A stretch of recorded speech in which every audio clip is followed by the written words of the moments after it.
Hey guys, Mike the Vike here. Today we're going to do my updated impressions on the XP system that they are adding to Rust very soon here. And real quick before I get into the main topic, a friend of mine and I made a skin for Rust. It's of a Thompson and it's called the Persuader. It looks awfully cool and I would absolutely love if it made it into the game because that's just a really sick feeling, that like ownership feeling. You made something, people are using it. That would be sweet. So I'll toss the link in the description. If you think it's a nice skin, it would be wonderful if you could vote for it and maybe favorite it. By the way, a huge shout out to my friend Ethers. He was the guy that made the skin and pretty much designed the whole thing. I didn't expect it at all, and I'm just really thankful. His info will be in the description if you want to go support him. That would be great. So this past weekend I played on the pre-release branch, so I pretty much got a pretty good feeling for how it's going to play out. I'm a huge fan of the system myself so far.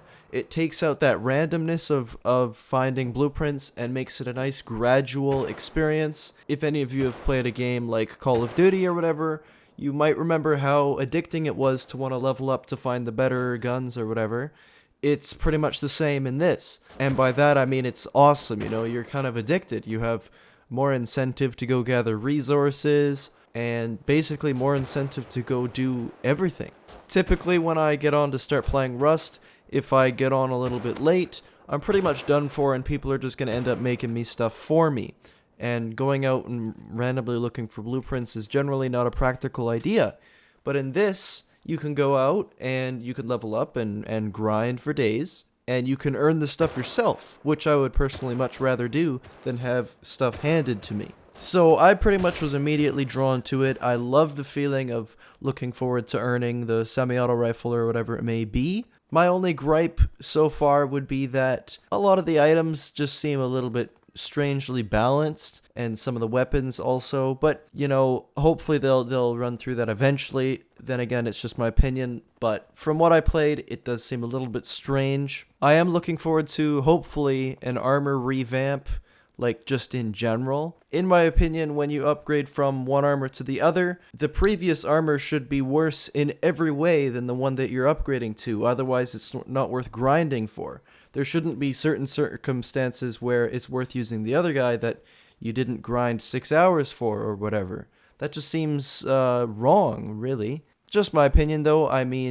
Consequences maybe are a good thing sometimes, but in this case I don't think it's necessary. Now, I didn't mention, but I did get to level, I think, 18 in my playtime this weekend, which is pretty decent. One thing I'd like to talk about is the shared gathering that they added to the game. If you don't remember, if you're unfamiliar, basically every tool that you make or every resource that you gather has your name on it, basically. And if anybody else uses that resource or item, you get a percentage XP from that item. So for example, I made a whole bunch of tools for my team just before I was getting off that night, and I think I was like level 15 or something like that, maybe 14, and I wake up the next day with like level 17 or something like that. A huge boost, and it's awesome to see that, you did nothing really other than make a few tools, and just like that, you got a ton of XP. Also, don't forget the resources as well. If anybody uses your resources, like crafts an item out of those resources, you get a little cut. Same with any food that you gather.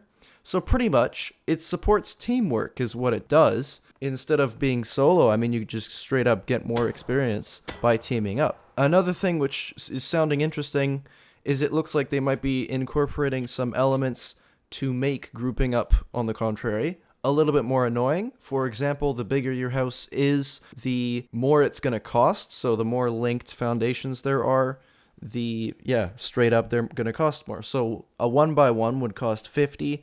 A 2x2 is going to cost, I don't know, like 125. So it's going to be a little bit more than it would be if it weren't multiplied. That's just an example. I have no idea if that's what the numbers are going to be or if that system will even be implemented, but it sounds like they're doing that, which would be really cool. I'm actually super excited for the upcoming update because it sounds like they're doing a lot of things which maybe have been necessary for a while. They're making improvements in the PvP system, in the armor system, and just in general how people take damage very exciting stuff which should improve the combat, which in my opinion has always been an issue. I'm also loving how the double barrel shotgun's coming along. I don't know if that's going to come out, but who knows. Just really excited for the game, honestly. It's looking sweet.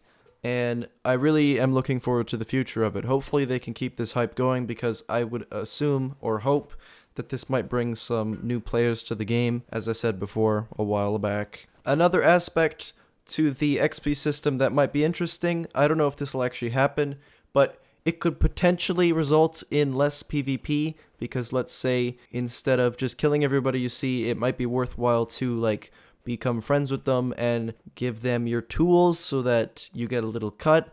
But then again, that's a little bit selfish, so maybe there'll be people running around with like 100 hatchets in their inventory, and you wouldn't even care if you died, honestly, because someone would take it and use it, and boom, you're getting a cut. So that's pretty cool, actually. My only gripe from playing on the pre-release was the crafting times, and this is just a personal thing, but good lord, like, I'm used to Instacraft, and it's amazing. Like, you're sitting there waiting for like a really long time if you just want to get some basic kit. Now, Instacraft is a little bit too far, I agree, but I think that some of the times could probably be reduced a little bit.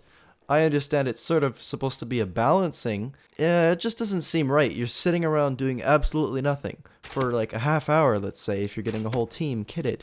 Like, that's just ridiculous. You really expect your players to just stand still doing nothing for like a half hour? Never really seemed right to me, but of course not everyone agrees, which is why there are modded servers and non-modded servers with all sorts of different preferences. Anyways, that's just a quick commentary talking about the new XP system and some upcoming updates and some personal opinions. Let me know what you think of the XP system. Have you tried it out recently? I mean, by the time this video is out, the XP system will be maybe a few hours away, so there's that, but I'll definitely be playing, of course. If you enjoyed the video, don't forget to leave a like, helps a lot. Thanks for watching, guys, and I'll see you in the next video.